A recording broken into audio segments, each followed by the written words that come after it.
Donna Bush with your CIG-TV News Brief, community headlines, as well as your weather forecasts. Work crews continued repairing sinkholes on Grand Cayman on Thursday after Tuesday's 7.7 earthquake rocked the Cayman Islands. Residents reported sinkholes appearing in various neighborhoods across the island. Now, Water Authority crews also continued with checks and needed repairs of their pipelines to ensure customers had few or no water interruptions. On Thursday morning, elected officials also met in the Legislative Assembly, where members discussed various aspects of the disaster preparedness law. Speaker of the House, the Honorable Makeva Bush, spoke highly of civil servants who are the first responders to national disasters, while Premier McLaughlin had this to say about earthquake preparedness. We have much to be thankful for, and many that we owe thanks to. A good civil service, thanks to the many government departments that responded so quickly and so efficiently yesterday. I'm not saying you can't find fault, honorable members. I suspect you will. But we must give thanks where thanks is due. The civil service did well. Mr. Speaker, there are a number of things that are haunting me, quite frankly, since this occurred. When we have a hurricane coming, sometimes we have all 10 days, sometimes 2 weeks. We say, oh yeah, that coming, we better start it, to pay careful attention to it because we can see how it is tracking. We had 26 minutes between the cessation of the shake, or the commencement of the shake, and the time that any tsunami was likely to have hit us. 26 minutes. If that had occurred at 2 a.m. in the morning, there would have been nobody at the government administration building. There would have been no way of sending out any radio alerts, interrupts, let alone doing anything else. But even Mr. Speaker, even more scary than that to me is that, and I understand human nature, and I understand the natural response to want to have your children with you and to look after your children. But as I stood in my office on the 5th floor and looked down at the gridlock outside of cars, had we a tsunami of any significant proportions, frankly, there would have been hundreds, if not thousands, of people drowned in their cars, let alone anywhere else. And so the leader of the opposition's point about the need for a massive public education campaign about how we respond in the case of a hurricane, which is likely, earthquake, which is likely to trigger a tsunami, I think is a matter now of critical national importance. A point I've already impressed upon His Excellency, who agrees. And so the leader of the opposition can be assured that over the course of the next little while, there's going to be considerable dissection and thought about how we manage for that kind of event. Again, first responders warned that aftershocks can be felt up to 2 weeks after the initial earthquake and are encouraging residents to have a plan. Meantime, the public can report sinkholes on public roads by calling the designated NRA hotline, which is 525-1251, 525-1251. Well, public health officials are reminding residents to be on continued alert because of the rapidly increasing number of people affected by the novel coronavirus, both within China and internationally. Today, we heard from the Chief Medical Officer and Director of Primary Health Care in the Cayman Islands. This virus is a new virus that's not been identified before, which is why it has the title 2019 nCoV, or 2019 novel or new coronavirus. It's part of a family of viruses which are common to animals and humans and sometimes travel between humans and animals. We've known this to happen before. But as I said, the public is concerned, as are the healthcare professionals, naturally very concerned. Basically, the virus, as Dr. Lee said, it was a new virus. It was first detected in December 2019 in China. And after that, the virus has spread worldwide. Currently, we have over 7,000, almost 8,000 confirmed cases worldwide and 170 deaths. All of those deaths have been in China, and the virus has spread to 20 countries, including 2 countries in the Americas. The United States have 5 cases, and Canada has 3 cases so far. the Cayman Island, we have a strong surveillance system. What we're doing at the moment is enhancing our surveillance system to make sure to prevent the entrance of the virus here in the Cayman Island. And in the case that the virus is here, came here to the Cayman Island, we contain any outbreak. Residents are being reminded to be in the know about the coronavirus and ways in which to practice general infection control.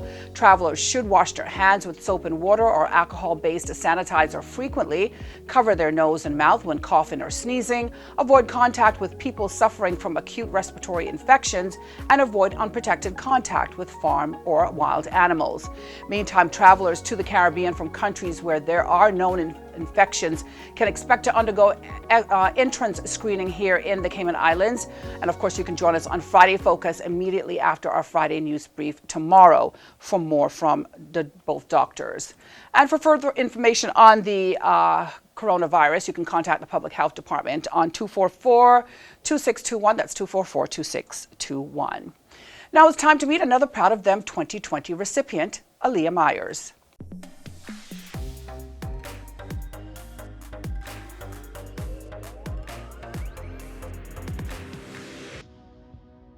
I attended John Gray High School, and the main subjects that I studied there were biology, chemistry, geography, and social studies. Aliyah was always fun, loving, loves to play. She wasn't a lover of book. Whenever like from preschool, whenever she comes home, when it's come to book, she cries. Like neighbors would actually hear Aliyah crying, don't want to read, don't want to take a book. But after actually going into primary school at Red Bay, there's where the whole changes with Aliyah. She would read and read and read. So I could always see the changes right there in primary school. My most outstanding academic achievement to date is at John Gray High School. I won Reading Challenge 4 years in a row. I also won Best Student in my academy and Best Student in my year group 4 years in a row. I was also John Gray High School's recent head girl, and I'm also the recent recipient of the Green Light Scholarship. I nominated Aliyah Meyers for this award because of her resilience and her quest to achieve. Aliyah surpassed everything that you could ever imagine. Based on the challenges she faced, her mom and dad met in a very serious accident. And in that accident, there was not much hope. She realized that, you know what, anything could have happened. During the treatment at the hospital and before they were actually airlifted out of here to Miami, Aliyah actually knelt down in the hospital and said, "This will not stop me from focusing on my education goals. The Lord will guide and He will protect them and they will be okay." And I sat there and I listened to her, and I knew for whatever reason this girl was going places, because she chose to make that statement right there in front of so many people in that hospital room. That for me was paramount to everything. In the future, I hope to become an environmental scientist or a meteorologist. As you see, it's so very important now that we have more people that want to go into that field, seeing that we're going through the climate crisis, and it's very important to especially conserve our resources for the future.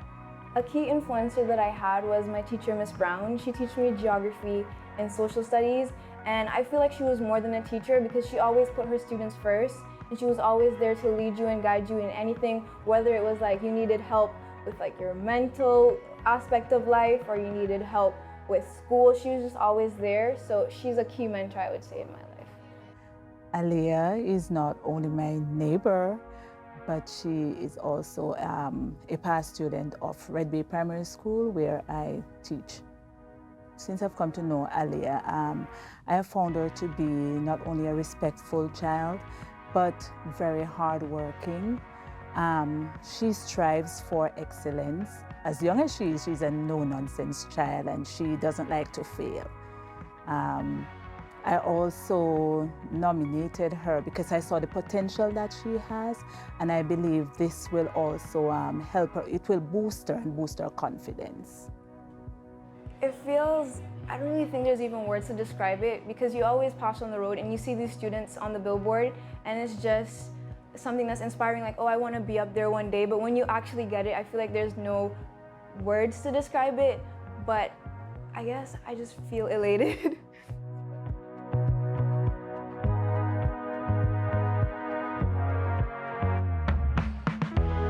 And tomorrow we meet recipient Nisha Gaudette. Please join us for that. Now for a check on other community stories making Radio Cayman headlines this Thursday. The UK officially severs ties with the EU this Friday, January 31st, at 6 p.m. our time. That's local Cayman time. Negotiations are ongoing and the results uncertain, says Truman Bodden Law School Master of Law and International Finance course leader Laura Pernadez. She says it could mean restricted freedom of movement of Caymanians bearing British passports. Ultimately, Ms. Pernadez says only time will tell what may come out of the UK's departure. And for more on this and other stories making Radio Cayman headlines, you can go to radiocayman.gov.ky. Turning now to our forecast from the Cayman Islands National Weather Service. Light and variable winds and smooth seas will continue across the Cayman Islands area for the next 24 hours. This is in association with a slack pressure gradient over the northwest Caribbean. Today's high temperature reached 84 degrees Fahrenheit and the low is 70 degrees. The forecast calls for fair skies with less than a 20% chance of showers. Winds are light and variable and seas are smooth with wave heights of less than 2 feet. Now remember, you can go online to weather.gov.ky for the latest forecast, and you can download their app, CINWS. And that's it for today's news brief here on CIG TV. If you missed it, you can go to the Cayman Islands Government Facebook page as well as the CIG Television YouTube channel. I'm Donna Bush, wishing you a safe and wonderful night and inviting you back here again tomorrow. Until then, bye-bye for now.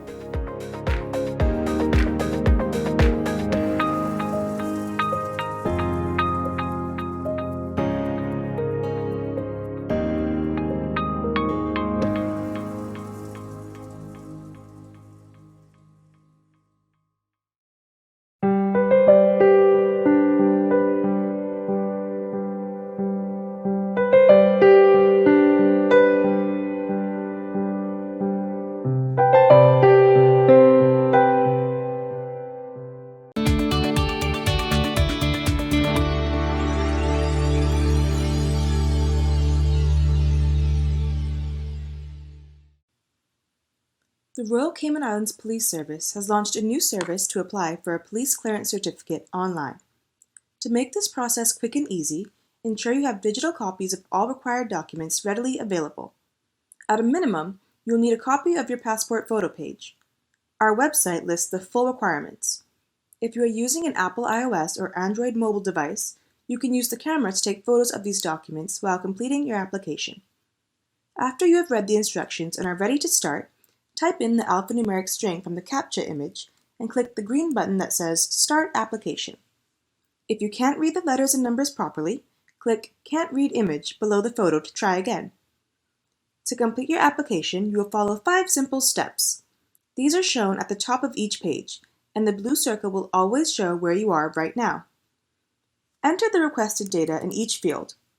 All fields marked with an asterisk are required. Each field has some help information, and please pay attention to the correct format for dates and telephone numbers in particular. When selecting your birthday, you can also use the calendar feature. If a field has a drop-down list, you can scroll through alphabetically or start typing to find the correct option.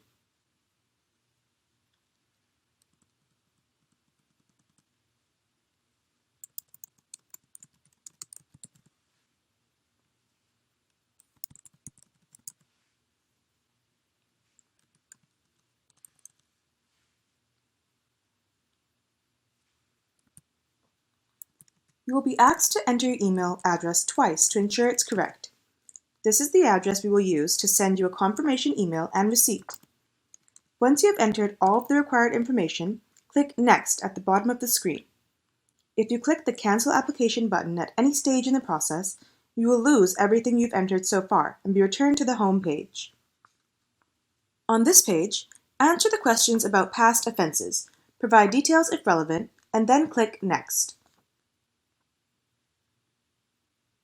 In this step, you will select the type of service being requested and details of the person applying, as well as anyone who might pick up the certificate on his or her behalf.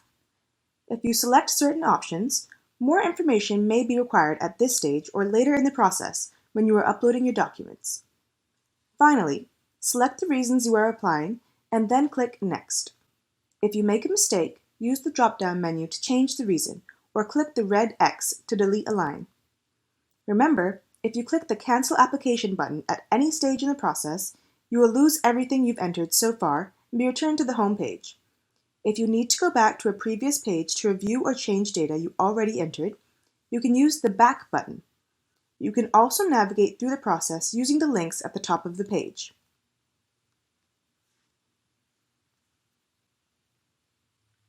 On this page, you will be asked for the relevant digital documents to support your application. On each line, click the Upload icon, select the correct file, and then click Upload. Repeat this process for each document. Based on the information you've already entered, this page will tell you the basic documents required. However, please remember to read the guidance notes to ensure you've included everything for your particular application. You can click the Upload More Documents button if you need to add more files, using the Comments field to briefly explain the additional documents you are submitting. If you go back to previous sections after uploading documents and make changes that affect these requirements, you may need to re-upload your documents. This is the final page before submission. Please review all information provided to ensure it is accurate and complete. You won't be able to change anything on this page, but you can use the Back button or the links at the top of the page to return to earlier pages and update any field. By submitting this application, you are declaring that the information provided is accurate and truthful. If you are satisfied with your application, click Proceed to Online Payment. You may need to allow pop-ups and then click the button again to show the payment screen where you will enter your debit or credit card information.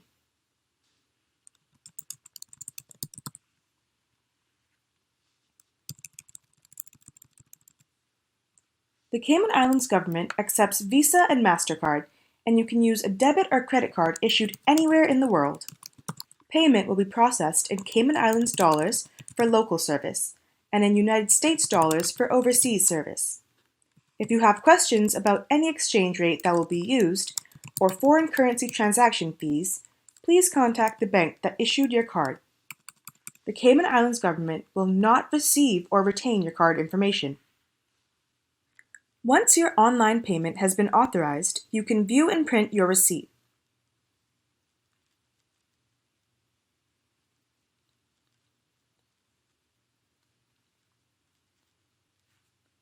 Click Continue to return to our webpage for details on pickup date and time. If there is an issue with your application and we have to contact you for more information, your application may be delayed. You will also receive a confirmation email with this information and your official receipt. Please remember to bring your passport for identification when you collect your certificate from the Criminal Records Office.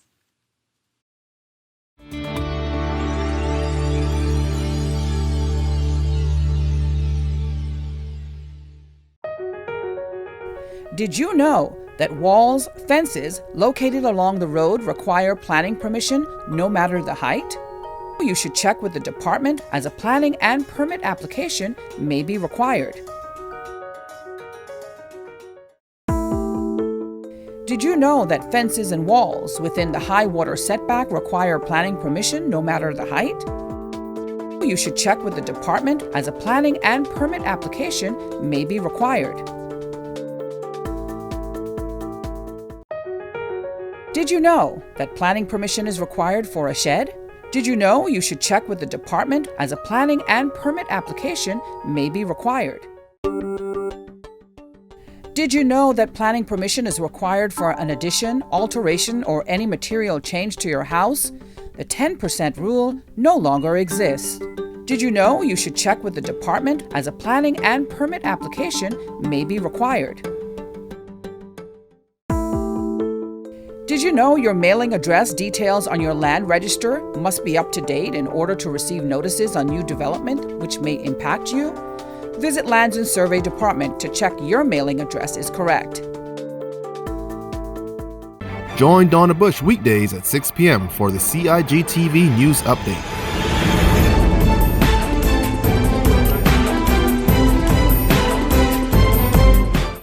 Get the latest on what's happening in government on a daily basis. News Update first at 6 p.m.